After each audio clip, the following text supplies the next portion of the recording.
Jadi bukan hanya sekedar nangkap orang, diproses hukumnya, masukkan penjara, selesai. Bukan. Ada tugas yang lebih mulia dari 3 aspek ini tadi. Melayani, mengayomi, melindungi. Nah terus pelayanannya di mana? Kalau Anda tidak bekerja secara baik. Ini kita mulai bukan untuk menyalahkan siapa-siapa. Kesalahan kita bersama-sama, termasuk saya juga. Termasuk seluruh orang yang ada di wilayah anak ini.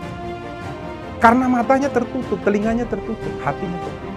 Ke depan ini, pemerintah harus mulai untuk memberikan pendidikan yang tepat, pas. Kepada siapa? Kepada setiap guru. Karena mereka ini akan menjadi contoh dan teladan yang akan diikuti oleh seluruh siswa-siswi yang ada di Indonesia sebagai masa depan bangsa dan negara. Salam Pancasila dan salam penegakan hukum. Menarik sekali Rumah Pancasila dikirimi sama sahabat Rumah Pancasila mengenai berita ya, seorang anak di Samarinda yang diusir gurunya karena yang bersangkutan tidak mengikuti pembelajaran jarak jauh, karena yang bersangkutan tidak memiliki handphone. Kemudian pembelajaran tatap muka itu juga tidak dapat diikuti olehnya karena tidak memiliki seragam sekolah. Maka ketika dia masuk, diusir oleh gurunya untuk tidak mengikuti pendidikan. Anak ini, ibunya sudah meninggal sejak umurnya 3 tahun berdasarkan berita dari Detikcom. Dan ayahnya itu berada di dalam penjara. Apa yang harus kita lakukan terhadap mereka? Karena ini hanya sebuah contoh kecil dan ini terjadi mungkin ada ribuan bahkan jutaan yang ada di seluruh pelosok Indonesia yang kita cintai. Padahal kita berdiri di atas dasar Pancasila untuk bangunan kehidupan kita bersama-sama di rumah Indonesia yang kita cintai. Yang pertama adalah, selalu saya katakan, membangun Indonesia berdasarkan apa yang dirumuskan oleh para founding fathers. Harus gotong royong, kebersamaan. Maka aparatur pemerintahan, aparatur penegak hukum, dan juga masyarakat dari kalangan apapun, kita harus bersama-sama membangun Indonesia menjadi lebih baik. Oleh karena itu saya selalu tegaskan di dalam bidang penegakan hukum. Kalau ada orang yang ditangkap karena melakukan sebuah kejahatan, tolonglah aparatur penegak hukum, dalam hal ini polisi, dikoordinasi dengan wilayah di mana orang itu berada. Sebenarnya keluarganya ini ada siapa saja yang menjadi tanggung jawab hidupnya. Sehingga nanti kepolisian ini bisa menyampaikan kepada bupati atau wali kota di daerah setempat. Sehingga nantinya mereka akan menggunakan dana dari masyarakat melalui APBD itu untuk memberikan bantuan. Contoh, kepala keluarganya ditahan nih. Ibunya sudah tidak ada, anaknya sendiri. Dengan pemberitahuan kepada pemerintah, maka pemerintah mampu untuk menopang agar anak ini bisa sekolah dengan baik gitu loh. Sekalipun ayahnya berada di dalam penjara. Kenapa demikian? Karena Indonesia yang lebih baik nantinya itu akan dikelola oleh anak cucu kita. Maka kita memiliki kewajiban untuk menopang mereka mampu menjadi manusia yang baik. Manusia yang benar-benar nanti dapat membangun Indonesia menjadi lebih baik di masa yang akan datang. Maka ketika ayahnya ini akan masuk penjara, harusnya sudah tahu datanya seperti apa, keluarganya seperti apa. Ini juga adalah sebuah kesalahan di dalam sistem pemerintahan kita paling kecil, yaitu RT. RT itu bukan hanya bekerja untuk masyarakat, tetapi dia bekerja juga untuk bangsa dan negara. Ini untuk semua RT ya, yang ada di seluruh Indonesia. Anda itu diperintahkan bukan hanya nanti menerima ada yang datang, mengurus KTP, mengurus surat nikah, surat kematian, keterangan, dan lain sebagainya. Tetapi tugas Anda yang mulia itu adalah bagaimana mengakomodir kebutuhan warga di bawah pimpinannya Anda. Untuk disampaikan secara berjenjang kepada RW, nanti kepada lurah, lurah nanti dibawa untuk disampaikan kepada bupati atau wali kota. Sehingga anggaran itu dapat diperuntukkan kepada masyarakat di mana Anda itu tinggal dan Anda itu berkedudukan sebagai seorang RT. Dalam bidang pendidikan, kesehatan, lapangan pekerjaan, kebutuhan sandang, pangan, dan lain sebagainya.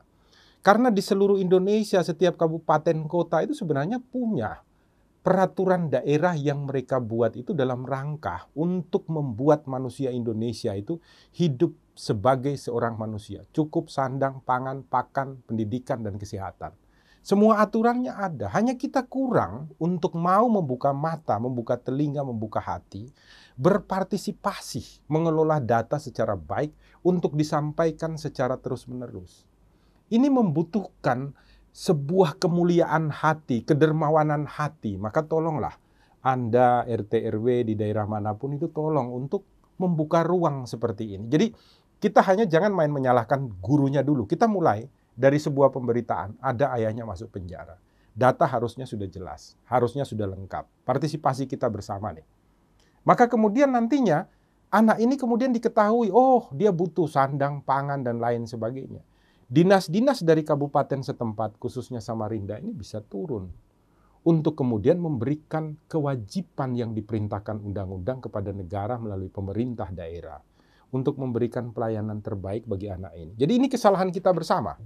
Bukan hanya kesalahan Bapak Guru ini dan sekolahnya, tetapi kesalahan masyarakat, kesalahan pemerintah kota, kesalahan daripada aparatur penegak hukum. Sekarang bilang begini, aparatur penegak hukum itu hanya tugasnya untuk menjalankan aturan hukum yang ada. Tidak seperti itu. Makanya tugas pokok daripada polisi itu adalah melindungi, mengayomi, dan melayani. 3 tugas ini kan termasuk lingkup ini tadi. Jadi bukan hanya sekedar nangkap orang, diproses hukumnya, masukkan penjara, selesai. Bukan. Ada tugas yang lebih mulia dari 3 aspek ini tadi. Melayani, mengayomi, melindungi. Nah terus pelayanannya di mana? Kalau Anda tidak bekerja secara baik. Ini kita mulai bukan untuk menyalahkan siapa-siapa. Kesalahan kita bersama-sama, termasuk saya juga. Termasuk seluruh orang yang ada di wilayah anak ini. Karena matanya tertutup, telinganya tertutup, hatinya tertutup.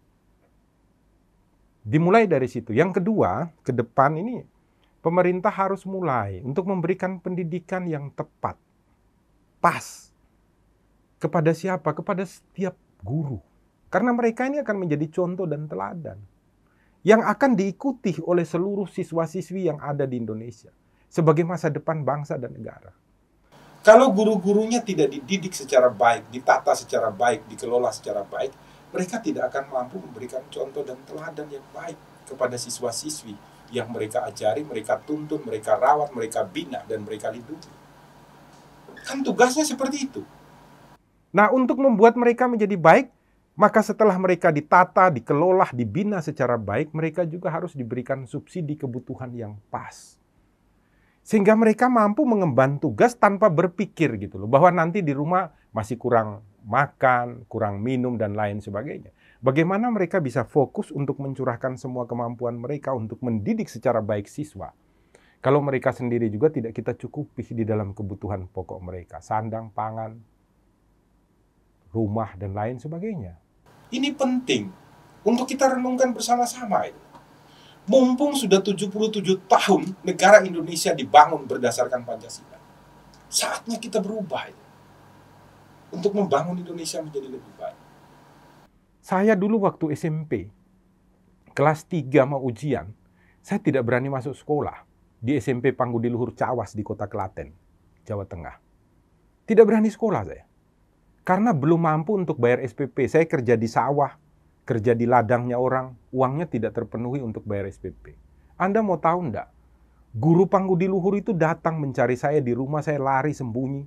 Ternyata di rumah kontrakan saya dia hanya menitipkan surat. Surat untuk apa? Untuk ikut ujian SMP kelas 3. Dan Anda mau tahu apa? Saya itu akhirnya datang ketika hari ujian pertama, ujian akhir SMP kelas 3. Bawa sepeda tapi saya takut-takut. Di sekolah Katolik itu kan biasanya tepat jam 7 bel bunyi, pintu pagarnya ditutup. Yang jaga satpam di situ. Itu tahun 80-an. Saya datang dengan takut-takut. Ini nanti masuk ditagih pembayarannya, maka saya sembunyi. Kebetulan di sebelah SMP itu ada kuburan. Saya sembunyi bawa sepeda, begitu saya dengar belnya sudah berbunyi, teng, saya sudah tahu pintu gerbangnya ditutup, saya jalan pelan-pelan sambil menuntun sepeda. Anda tahu enggak? Saya kaget ternyata guru yang datang mencari saya di rumah, dia masih berdiri di pagar itu, menahan pintu pagar itu sambil melihat kanan dan kiri. Begitu lihat saya, wah gembiranya bukan ampun. Dia langsung bilang, Yosep, masuk, ikut ujian. Saya ditunggu di depan pagar itu. Itu yang membuat saya itu mengerti tentang bagaimana caranya menjadi manusia. Karena guru saya itu memberikan teladan dan contoh yang baik kepada saya. Bukan hanya karena ibunya saya almarhum itu guru dan meninggal ketika saya masih SD kelas 6, bukan. Tetapi ada seorang guru yang mampu memberikan contoh dan teladan. Ini nasihat saya untuk para guru, tolonglah. Jadilah guru seperti yang pernah saya alami. Tidak akan hilang daripada apa yang saya rasakan. Saya tidak mungkin bisa sekolah sampai S3 selesai kalau saya tidak ditolong oleh seorang guru yang datang dan menunggu saya di pagar sebelum pagar itu dikunci. Maka kita jangan hanya menyalahkan Pak Guru itu. Bisa saja ada hal-hal lain yang membuat dia pada saat itu emosi, tetapi marilah kita menyalahkan diri kita semua masing-masing. Di dalam seluruh struktur yang ada di Rumah Indonesia. Sehingga nantinya itu kita dapat membangun Indonesia menjadi baik. Jangan saling tuding salah satu, ini, itu, dan lain sebagainya. Kalau saling menyalahkan, kita tidak dapat membangun Indonesia menjadi lebih baik. Itulah makanya kenapa Soekarno mengatakan, teras dasar daripada dibangunnya Indonesia yang merdeka, abadi, dan kekal adalah gotong royong. Tegas itu dikatakan Soekarno. Sebagai bapak pendiri bangsa. Maka saya berharap kepada seluruh masyarakat Indonesia, marilah kita tidak saling menuding salah satu dengan yang lain. Seperti contoh yang terjadi di Jakarta Formula E. Menyalahkan presiden, menyalahkan menteri, menyalahkan lain sebagainya. Tidak. Marilah kita bekerja sama dan hasil kerja itu adalah hasil kerja kita bersama-sama. Karena kalau tidak ada yang lain pun kita tidak akan mampu untuk melakukan pekerjaan apapun di Rumah Indonesia. Ini sebuah contoh kesalahan kita bersama. Maka marilah mulai sekarang kita rubah. Marilah mulai sekarang buka mata, buka telinga, buka hati, turun ke jalan, lihat apa yang dibutuhkan oleh masyarakat. Bukan hanya tanggung jawab negara, tanggung jawab pemerintah, organisasi masyarakat, tetapi tanggung jawab kita semua, termasuk saya dan seluruh teman-teman di Rumah Pancasila.